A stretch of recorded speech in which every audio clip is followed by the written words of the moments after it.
టాలీవుడ్ సినిమాల్లో కొన్ని రకాల ఎండింగ్స్కు అసలు ప్లేస్ ఉండదు. ముఖ్యంగా విషాదాంతాలు, చివర్లో హీరో చచ్చిపోయే క్లైమాక్స్లు కోటికొకటి అన్నట్లుగా తప్ప కనిపించవు. దర్శకులు కూడా ఈ విషయాన్ని ఒప్పుకుంటారు. ఏం మాయ చేసావేకు 2 రకాల క్లైమాక్స్లు తీశాడు దర్శకుడు గౌతమ్ మీనన్. ఇక మన స్టార్ హీరోలైతే అసలు యాంటీ క్లైమాక్స్ను ఒప్పుకోరు. చిరంజీవి ఈ విషయంలో చాలా స్ట్రిక్ట్. ఆయన సినిమాలో హీరో చనిపోయే క్లైమాక్స్లు దాదాపుగా కనిపించవు.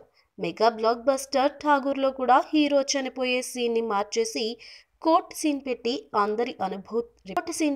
అందరి సానుభూతి పొందేలా క్లైమాక్స్ చేంజ్ చేశారు.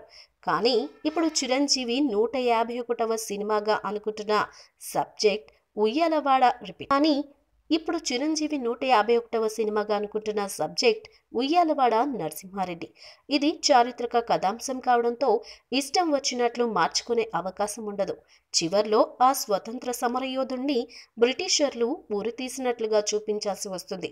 మరి ఆన్ స్క్రీన్ పై చనిపోయే సీన్స్ కు చాలా దూరం అన్నట్లుగా ఉండే చిరు ఇలాంటి సీన్ని చేస్తారా, లేక ఉయ్యాలవాడ నరసింహారెడ్డిని బ్రిటిషర్లు ఉరితీశారు అని వాయిస్ చెప్పించి వదిలేస్తారా అనే చర్చ జరుగుతుంది.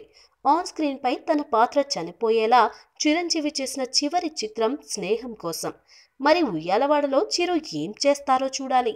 మీకు నచ్చినట్లయితే సబ్స్క్రైబ్ చేయండి. ఫిలిమి స్టార్స్ బోలెడంత న్యూస్ బోల్డ్గా.